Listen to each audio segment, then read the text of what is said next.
The Rogan Report Podcast. Check it out. All things Joe Rogan by day. Rogan Report Podcast by night. All day. All night. Half hour to an hour-ish episodes once a week. The Rogan Report Podcast. All right, Shane, welcome to episode 13.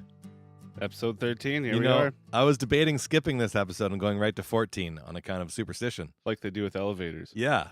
Did you ever have the urge to just like be in an elevator and take a Sharpie and cross out the 14 that they've written in and just write in 13? Be like, fuck sure. you, this is not 14. You're kidding yourself, elevator. Well, yeah, if you're on the 14th, how are you going to Yeah. ever forget that you're actually on the 13th floor? You know, it is the 13th floor. It's still unlucky. Have you ever lived on a 14th floor? No, and I never will. Fucking creepy. Yeah, I bet it is, because you know it isn't the 14th floor. It's the 13th floor. Yeah. Yeah. All right. Well, another massive week. We were just talking about how 6 is the new 4, right? Yeah. So they did 6 episodes this week. Tom Segura, Ross Edgley, William Von Hippel, Fred Morin and Frank McMillan, Eric Weinstein, Steve Rinella. No fight companions, although there was a UFC on Saturday, which I guess we could talk about. Did you watch that UFC? No, yet? and you know what? I don't think they did either. You know what? There's like 6 UFCs this month, November. Yeah. It's like every Saturday there's a fight night. Enough Did is you notice enough. that? Yeah. I was like, holy shit. It used to be there'd be a fight night before a pay-per-view. Yeah. You know, and that was kind of like the model. You'd have a fight night that would get everyone excited for the pay-per-view. Yeah.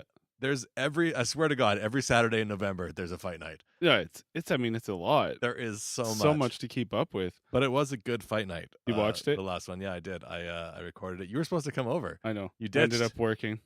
You worked the whole night? Yeah, I did. You're making some good, some thick delivery coin. I guess. It's thick-ish. Yeah. What was the deciding factor there? Stacy told you had to work. She kept working too. So I was kind of waiting for her to get off. So, and then another open shift came up. I'm like, okay, well, I'll just take this one and I'll just work it until she's ready. Because with Skip, you can jump in and out whenever. Okay. Yeah, we should let our listeners. And then know. she ended up working till like 11:30. Okay. I was like, fuck. You did too. Yeah. I went. I was out celebrating and having a good time. Yeah. And then I went home at like 9:00 as we agreed upon, and I was like, I just turned it on. I was like, whatever. Shane's already expecting to catch up late. Yeah. I'm starting this an hour late, so like Yeah. he'll just catch up a little earlier than he expected to catch up. Yeah. But you didn't catch up at all. And I haven't watched it at all now. Yeah. Now you You know, haven't we watched have it. fight night. Ill prepared for this This podcast. shit never comes on fight night anymore. Now that it's ESPN. Like, oh yeah. We're paying for fight night for no reason. Oh, for Fight Pass, you mean? Or yeah, Fight Pass. Sorry. At this point, I don't see the benefit unless you Fight really Pass? like watching old fights. Yeah, it's tough. I feel like we had Fight Pass for a couple of years. Me and my former roommate Jeff Campano. Shout out to Jeff. Shout out. And it was great for the first because I did like going back and watching a lot of the old. They had a lot of because they bought what was that other organization? Strike Pride? Force. No, I think it was Pride. They had a lot of old Pride fights on Yeah. there. Oh, I see what you're saying. And- Like bought the rights to play. Yeah, they them. bought the rights to play Gotcha. all that, Yeah. and like that's really. I don't think they bought Pride for like $1 billion. And the best thing about that is that they got the rights to play all those old Pride fights. Yeah. So I watched a whole bunch of those crazy ones with like sumo warrior versus like little tiny jiu-jitsu guy. Yeah. And Just a bloodbath. yeah, they're pretty fun. Pretty like they're spectacles. They're not really. And I kind of miss that. Like now everyone is just at this elite level and they're all kind of the same. And it's still interesting, for Yeah. sure. But there was something about like seeing a completely different style versus a completely different style. Like, Right. now everyone just has the same sort of UFC Ultimate Fighting style. They're also skilled at defending at Yeah. this point that you're not seeing the massive, like, knockout of the year shots like you used to. Except for occasionally, like with Zombie there last week. That's That true. was a pretty amazing one. But again, it's not the spectacle like you're saying. It wasn't as good. I wouldn't say it was like quite as good as the previous UFC. With Rockhold and was it No Rockhold. not Rockhold? I mean Weidman. Sorry. Yeah, why that was that fight night was one of the best fight nights I've seen. Yeah, it was a goodie. I'm trying to stall and like look it up here. I'm just not good at typing with my fat fingers into my little phone. Pretty God. soon it'll be thought to text. Yeah, that's gonna be sweet yeah. and really scary. I'll be better at that, but still a little on the slow side. Like, look at my stupid like thought fucking. How bad would that autocorrect. be for your self-esteem watching Yeah. the letters show up? They don't know how to spell fight night.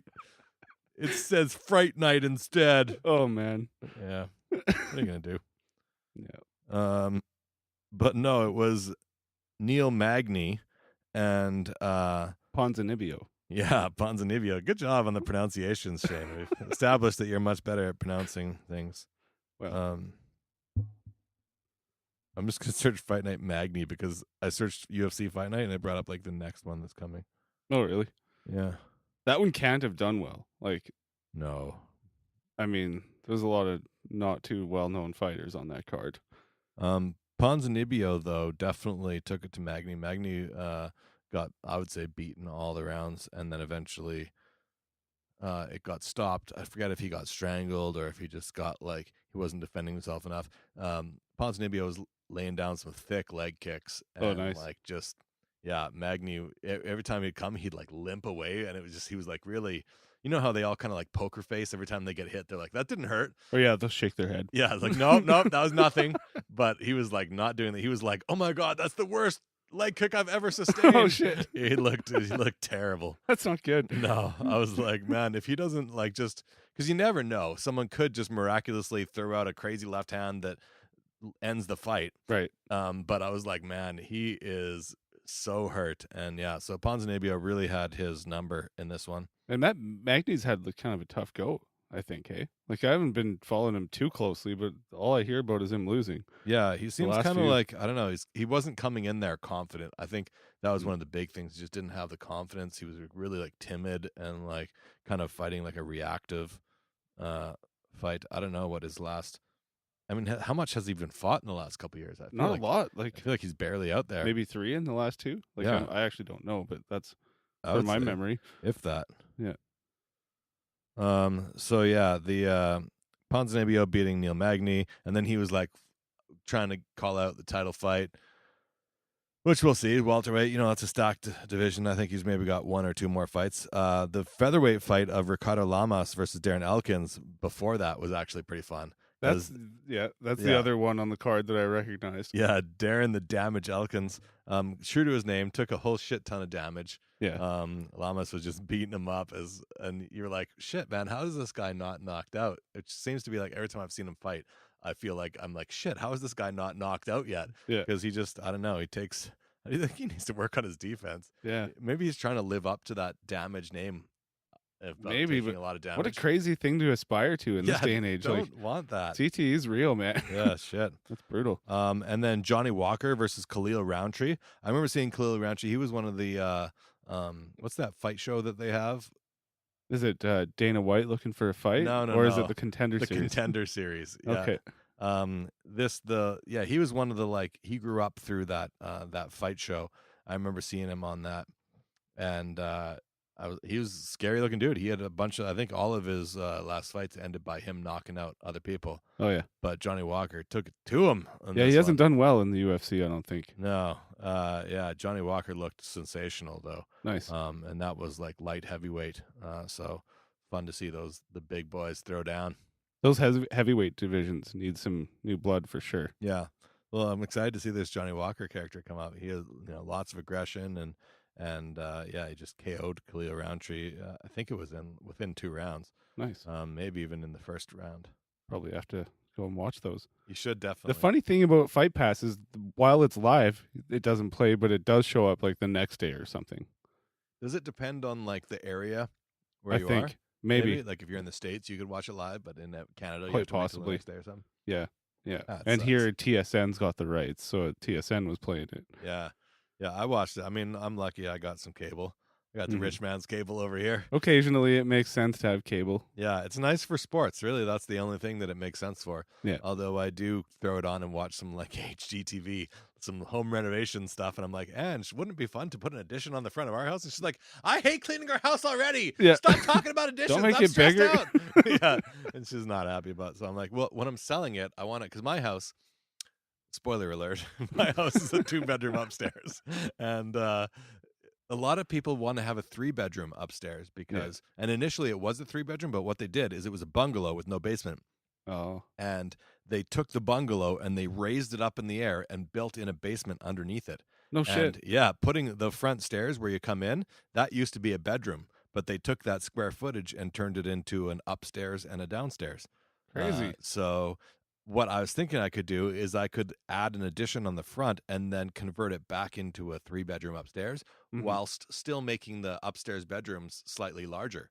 And have that kind of float without a basement attachment, or are you talking about adding I would have that out too? into the front yard, Yeah. essentially, and make the front yard a little smaller. But who the fuck cares about front yards? What about going up? No one's hanging out there. That's another option, is adding another Like a loft space, another level up That'd top. Kind of sick. I did think about that because where the closet goes, I could get rid of that closet and I could add stairs up right there. Yeah. It would just go atop of the stairs leading downstairs.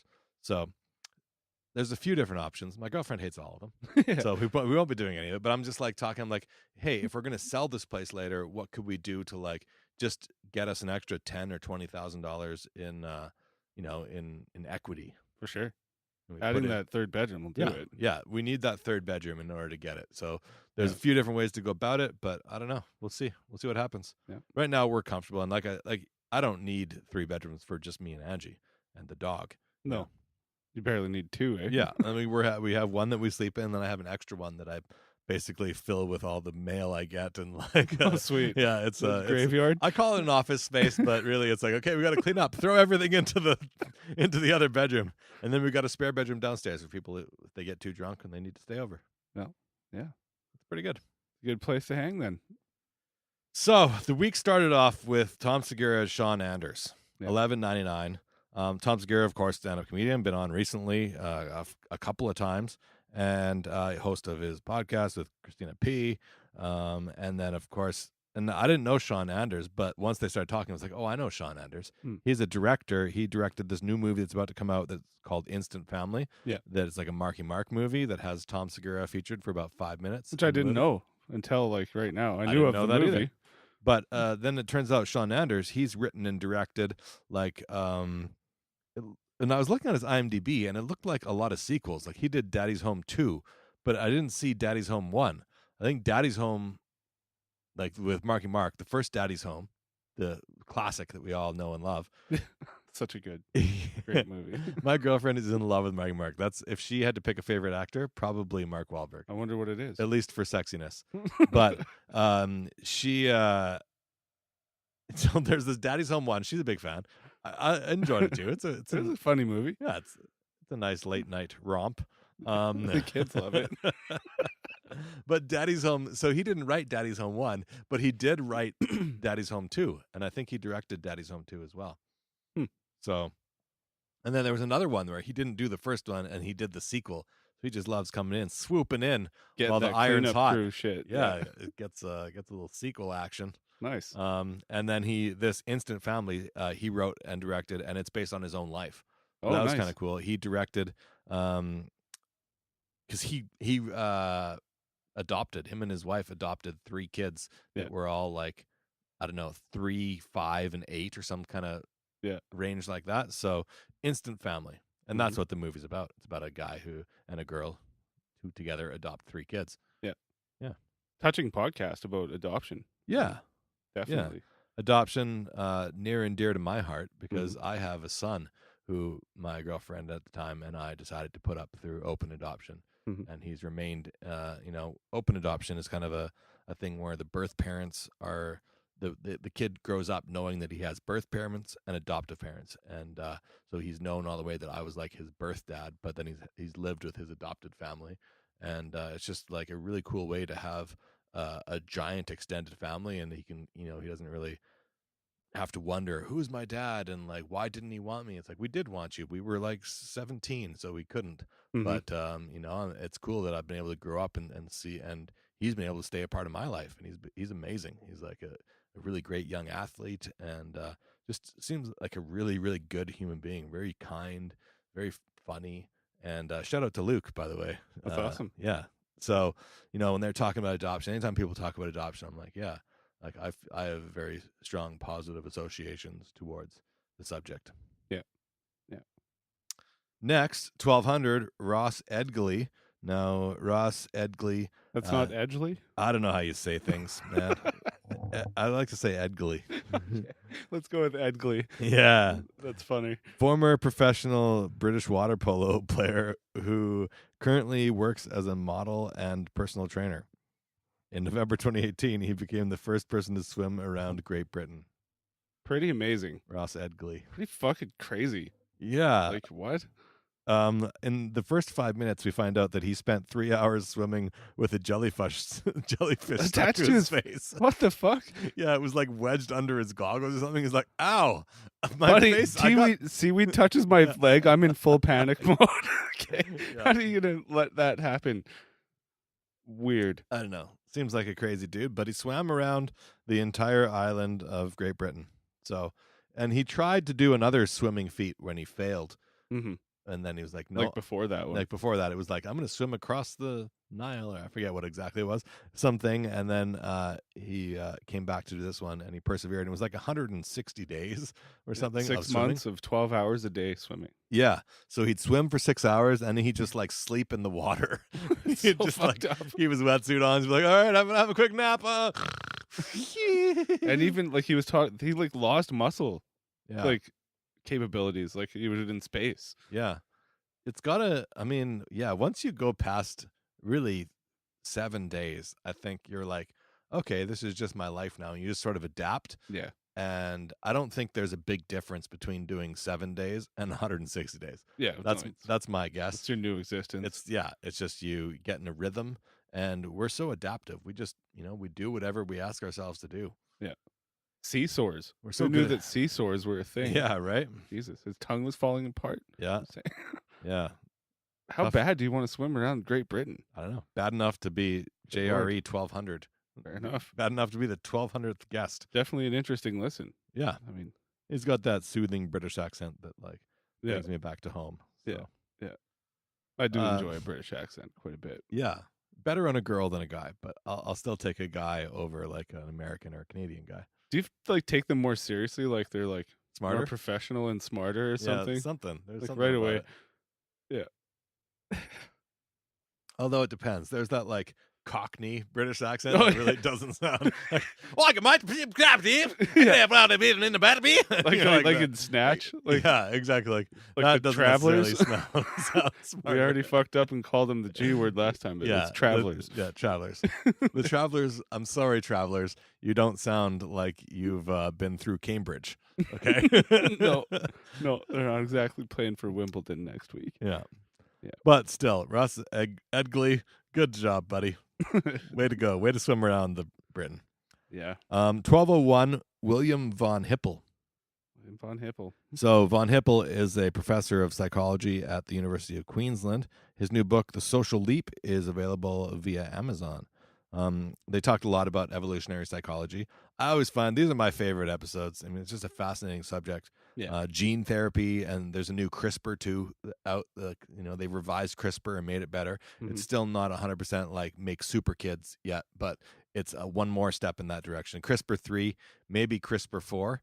We're going to be making some super kids. You can really see what the future is going to be, Yeah. and it's going to be different. He was saying, though, that one thing I didn't understand about like manipulating genes is that if we say, okay, I want to make my kid smarter, every time we manipulate the intelligence gene, that like has an equal and opposite reaction on a different gene that's maybe going to make them like more depressed. Right. Or like, every gene manipulation you do has an opposite gene manipulation that like works on some other part of Mhm. people. So, people might not, it might take a while before we refine it. We might make some like really smart people that are like just super assholes. Yeah, Because some the asshole fucking gene monsters. We're going to accidentally- make some new Hitlers and shit. I Yeah, it think. seems maybe, right? Like extremely intelligent but extremely assholey people. We don't want that. What if we create the Antichrist We might. with this CRISPR? Yeah, CRISPR, scary subject. Yeah. Have you listened to the Radio Lab that they did all about CRISPR and what it does? No. No? Yeah, Rogan, thanks to Rogan. Shout out to Joe Rogan for turning me on to Radio Lab. It's been a great podcast, and I definitely listened to that one, and he's talked about it a bunch of times, but CRISPR, they go through, and it's this I think it was a virus that they took and adapted, because it goes in and it just finds genes and then like cuts out portions of the genes, and that's what they're using to like go in and manipulate human genes. They can just cut out sections of our genetic code, and then the theory is that they can then replace it with like other things with parts of it. Dude, you know what that sounds like? What? Jurassic Park. How fucking well did that go? Like, I mean, it was a movie, so they had to add some conflict. You can't have a protagonist that doesn't have any conflict. You need an antagonist that brings in. So that's just a movie. What I'm saying. Fair enough. Yeah, but no, still, it could end very badly for us. We'll see. Yeah. 1202, Fred Morin and David McMillan, Canadians from Montreal. They, of course, are the James Beard Award nominated culinary adventurers and proprietors of the beloved restaurant Joe Beef in Montreal. Yeah. They have a new cookbook out / survival guide. It's called Joe Beef: Surviving the Apocalypse. Close enough. Yeah, you guys know what I'm saying. Yeah. Apocalypse. That's out November 27th. We've heard Joe name drop this place before. Yeah, Joe Beef. Yeah. They go there after the UFC, whenever the UFC is in Montreal. And yeah, they're friends with like UFC fighters and whatnot, and just big believers in like kind of farm to table. They try to get all their ingredients from as close as possible to their restaurant. Mm-hmm. And they talked a lot about alcoholism. And as I drink my third whiskey and Coke here, I'm like kind of reminiscing about that podcast and thinking, maybe I should start drinking for a little while. I mean, I did just take a month off. You did? Yeah. I've now had a solid month on.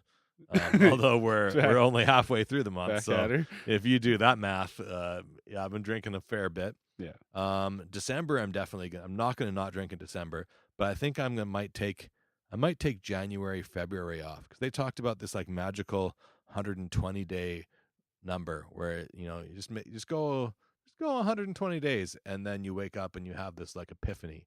And they didn't believe in it. I forget which one it was that had the real problem with alcohol.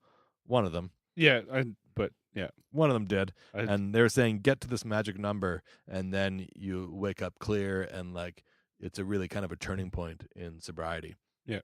And I feel like I love drinking, and even after doing maybe 120 days sober, I think I would still likely go back to drinking, but I think I would like to take longer than just the month. The month I had off was really good. I felt like I got some good benefits out of that, but I think I might take January, February, March and do the full 3 months off. Yeah.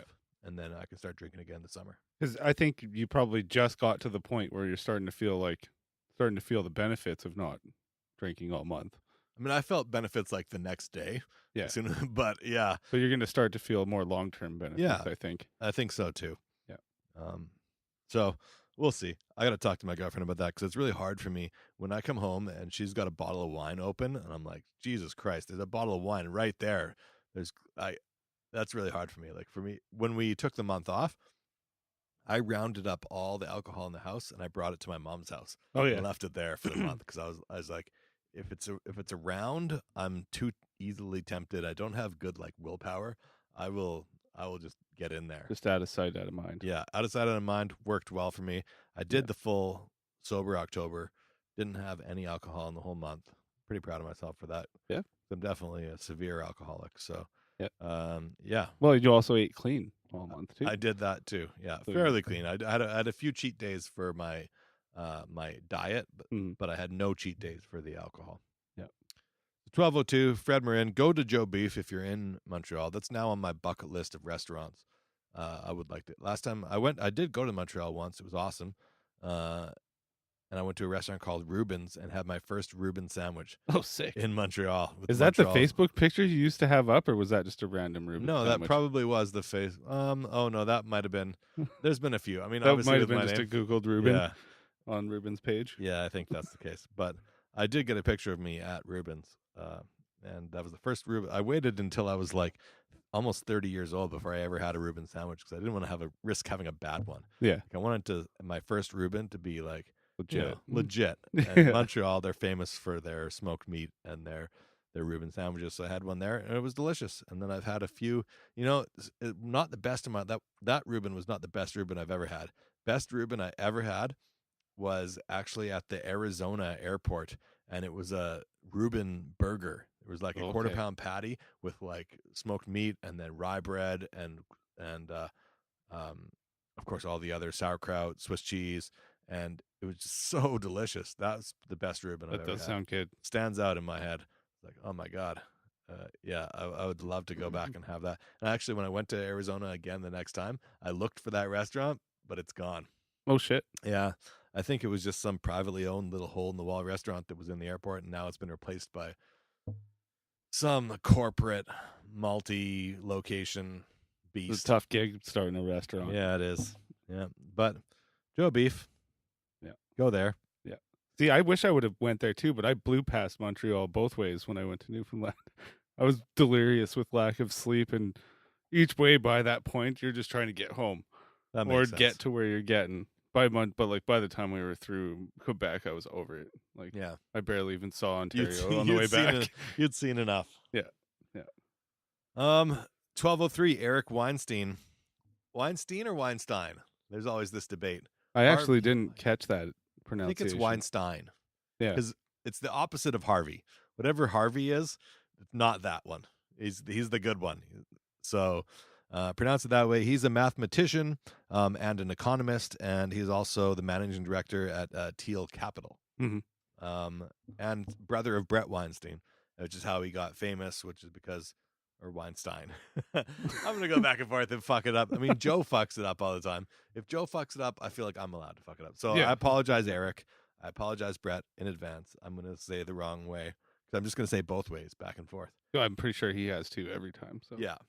But Brett, of course, the big controversy at the university where he wanted to go to, they said, no, you're white, you're not allowed to go to school today. Whereas previously they had this day where it was optional for people of color to go to school. Mm-hmm. They didn't have to be there, and they were excluded forgivingly because that would make white people be like, we really miss our friendly brothers and sisters of color. And instead they wanted the white people to stay away. And then they were like, they flipped it. They were like, no, okay, now instead of being like an optional, they could have flipped it and been like, okay, now we're going to make it optional for white people to go. And if you don't want to go, then we'll show people of color what it's like to not have white people here or something like that.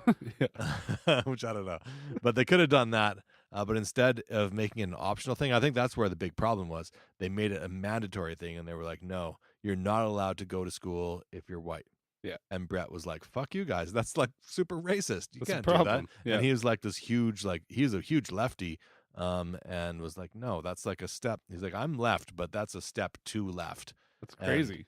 It is a little crazy. And commonly you see that, like, it's okay to be racist against white people. Yeah, because like you don't have power somehow. Like it's all about power. Or we've had the power for so long that we should just take it in the nuts every time they want to give it. And I don't know, man. I don't know. I don't believe in that either. I feel like I've experienced racism against me. A little bit at times, but maybe in high school especially. I've been more. I definitely also acknowledge that being a white male of like heterosexuality, I've probably had it as better than most people, and there is such a thing as privilege. Yeah, and I've been really really lucky about where I was born and how I was born, but also I've been a white guy in a gang full of Asians that wanted to kick my ass. Yeah, and, me too. And so like at that point I'm like, all these people hate me. They don't know me at all. They only hate me because I'm white, and maybe probably because I'm wearing like ripped skater jeans. Yeah, and they think I should be wearing Pepe jeans. Yeah.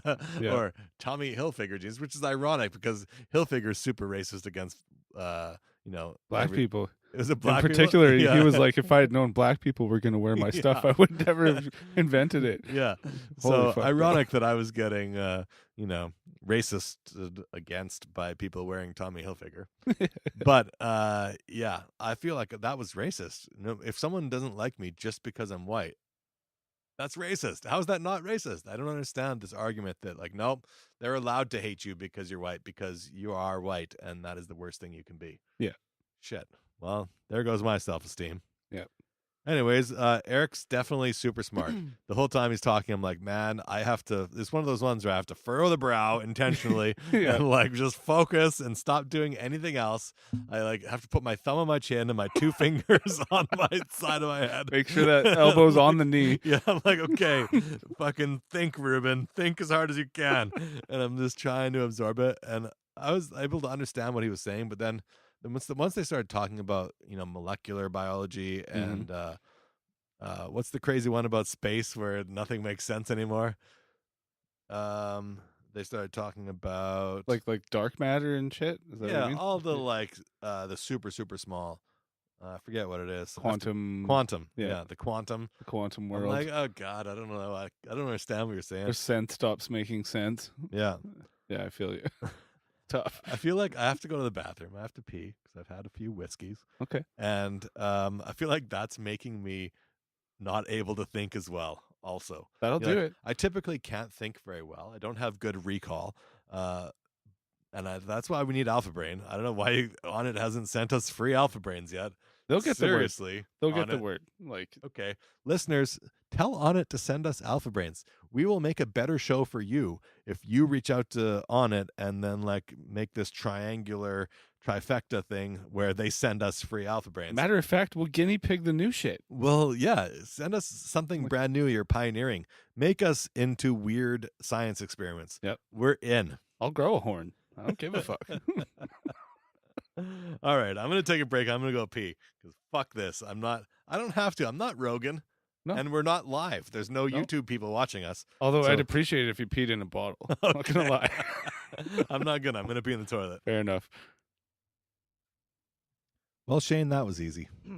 All I had to do is pause it, go pee. 3 minutes went by. Was it 3 minutes? No. It was Maybe about less. a minute and a half. And to the listeners, 0 time at all. A blank happened. Yeah. So Eric Weinstein, smart guy. I really enjoyed that podcast. It might have been my favorite of the week. And he was wrestling with I feel like a lot of the subjects that I think about and like what is right for the world, what is the best way for us to proceed and for us to grow as a society and, to be compassionate, but also to be logical and to be fair for for everyone. I think that whole intellectual dark web, which is him and all the other smart people that Rogan talks to, they're all thinking about those things. And Sam Harris and Jordan Peterson, they're trying. I do believe that they want to make the world a better place for everyone. Yeah, they don't want it to just be better for the white males, although they are all white males. So it's. I mean, that's a coincidence. it is a coincidence, but Yeah. I mean, at least they are trying. Totally. Yeah. 12:03, Eric Weinstein. 12:04, Stephen Rinella. Last show of the week. We're over a half an hour now. As promised, we would be half hour to an hour, and I think we will be able to wrap up here on Stephen Rinella. So he's, of course, Steve, an outdoorsman, author, television host, currently hosts that Meat Eater show. It's on Netflix. I don't know if is Netflix making the new ones? Is that right? I think they are. Or did they just adopt it? No, I think they are making the new. It is now in an actual Netflix show. Yeah. He also does a podcast called Meat Eater. That's available on iTunes, of course, everywhere you get podcasts. And he's got a new cookbook out, the Meat Eater Fish and Game Cookbook, which is available on November 20th. Yeah. 2 days from now. Mm-hmm. So they talked about that book and how it's organized by the different types of game that you might be cooking, like squirrels. They talked about cooking squirrels and cooking pigeons. And I was thinking, I'm like, man, Edmonton is full of squirrels. Yeah. But I don't think you can walk through Edmonton with a rifle shooting them. Here's the problem, though. What is stuff eating in Edmonton? I mean, Well- I'm sure they are eating woodland stuff, but Yeah, also the squirrels are eating garbage. grasses and stuff. You think they're eating a lot of garbage? Maybe not for sure the rabbits. Yeah. But does that, because once does that make the meat bad? I don't know that it does. I don't know if it does or not. I mean, I like to imagine it tastes like garbage, though. well, I know Man, the we have bears, some rabbits. Yeah, they talked about how the bears that eat blueberries taste like blueberries. Right. So, and then some And of the even bears that how- eat rotten fish, they taste like rotten He fish. was talking about a bear had come on a cow. One of his buddies had found it, eating a rotten cow, and the meat was just shot. Yeah. Ruined. Done. So I guess. I mean, Yeah. I don't know. But- And even how, when they're eating right out of the marine, out by the ocean and stuff, too, it makes the grizzlies taste a lot better. The squirrels in my neighborhood look pretty healthy. I think they're Yeah. eating mostly like grasses, and I think like I have some neighbors that put out like some like granola type grains for birds and whatnot. I think the squirrels get into that a bunch. Oh yeah. But I think they're pretty well fed. I don't think they're the resorting to, like from our garbage, for example. When we put our garbage out behind our house, I never see like holes bitten in it. Have you ever tasted a squirrel? Never. My son killed one a couple of years ago, and it was pretty learning experience for all of us. But You cooked it up? we tried. We hit the guts or whatever, trying to skin it, and it was no Really? good. Yeah, we couldn't eat it. I have a brother-in-law that's big into like hunting and stuff, so he knows all kinds of shit. He took my son off into the woods, and Oh yeah. they came back with a dead squirrel and a slightly upset 11-year-old son. And so they got one, Yeah. but you couldn't cook it. No, because they had it opened up or whatever. But as Sure. you're like gutting it, you got to make sure not to hit the bile sac or Yeah, whatever. because you spill that all over the meat, and It then just it ruins ruins the it. meat. Yeah. Yeah, and that's what happened. Yeah. Pity. Yeah. I would like to. I really want to go hunting and get a deer Mhm. myself. Like I think that's a kind of a rite of passage that I haven't been able to experience yet. And because I do eat meat, I kind of want to. Experience taking that life. Yeah, take some responsibility for my dietary choices, and Mhm.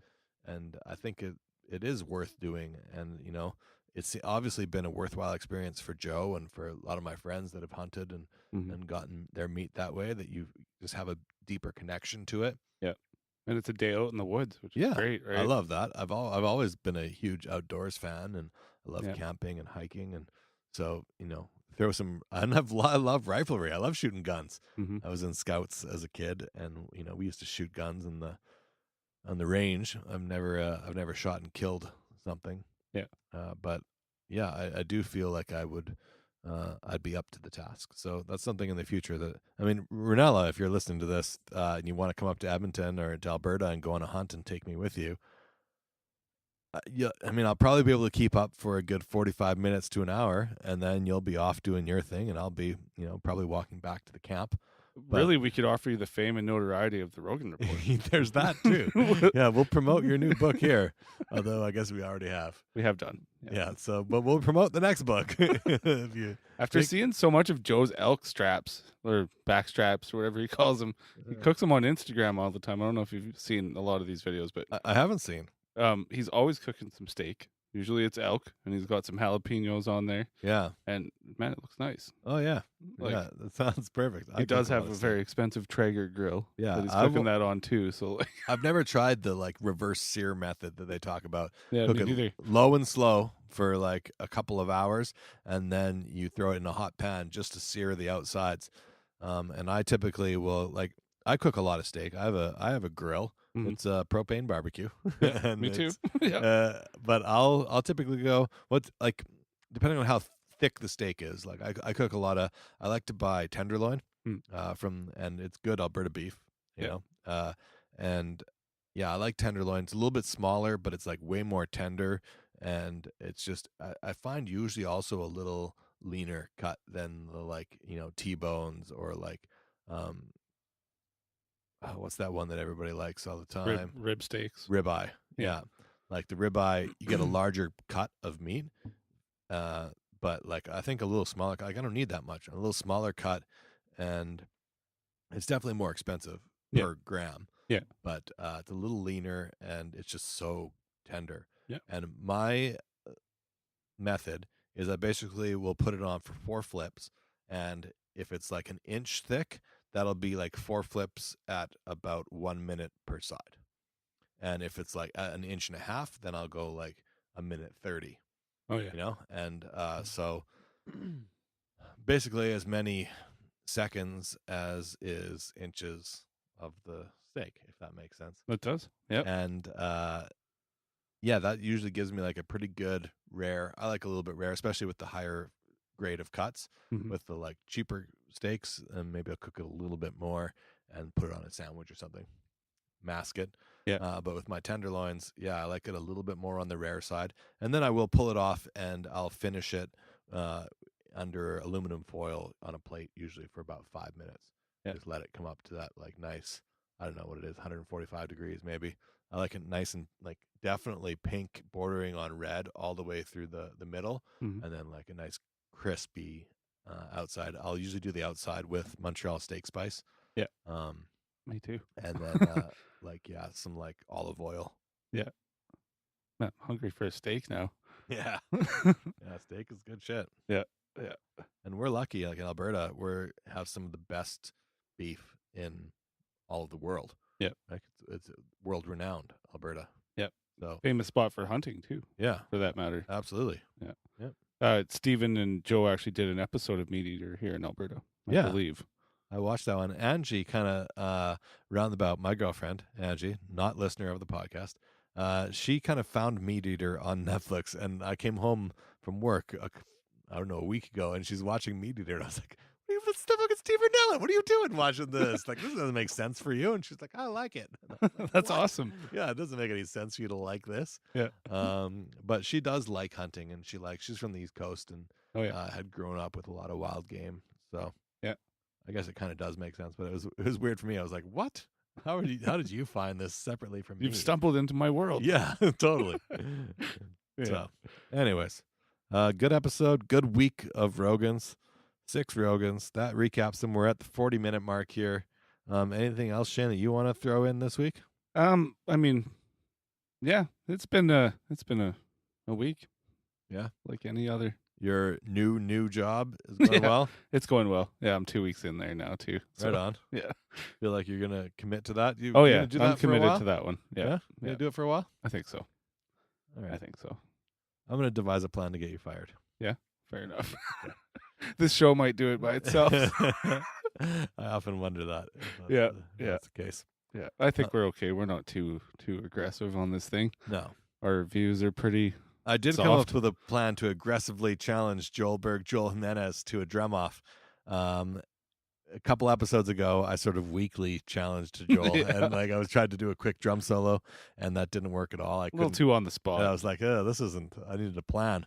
But what I'm going to do is I'm going to play drums to an entire song, and I picked the song out. The song that doesn't have drums. I'm going to add my own version of what I think drums would sound like to this song, Mhm. and I'm going to record that, and we'll put out like a YouTube clip of that, and then that will be my challenge to Joel. I don't know if we can do it fast enough to get it out for this episode, but maybe by the next or by the next one after that, I will have a challenge to you, Joelberg. Fuck you, Joelberg. Well, I even snuck up on you tonight I'm when coming I got for here. ya. I recorded you, and it sounded pretty good. Okay, I'll well, play it for you when we're done here. You might actually want to post that. all right. Well, thanks, Shane. I We'll appreciate post that. it if you like it. It's not that will not be my official challenge. We'll but even label practice video. that might be a teaser to the challenge. Yeah, Yeah, we'll see. Start quaking, Joelberg. Yeah, Joelberg, we're coming for you. We'll be in Cali someday, or maybe they'll bring Kill Tony here. Kill God, I hope Tony in so. Edmonton. I'm That'd there. be sick. Yeah, I will definitely make sure I go to that if Yeah. you come to Edmonton, Kill Tony. Yeah. So there you go, listeners. Thanks so much for listening. Love you guys. Yeah, it's been a wild trip, and I think we're just getting better and better at this. And hopefully, you're enjoying it. Definitely getting more comfortable. Yeah. So one way or another. Yeah. Thanks so much. We'll see you next week. have a good one. Hey there, Joe Rogan, super fan. This podcast is for you, my man. Or woman, or non-binary. Our recaps will be legendary. The Rogan Report Podcast. Come on, you'll have a blast at the Rogan Report Podcast.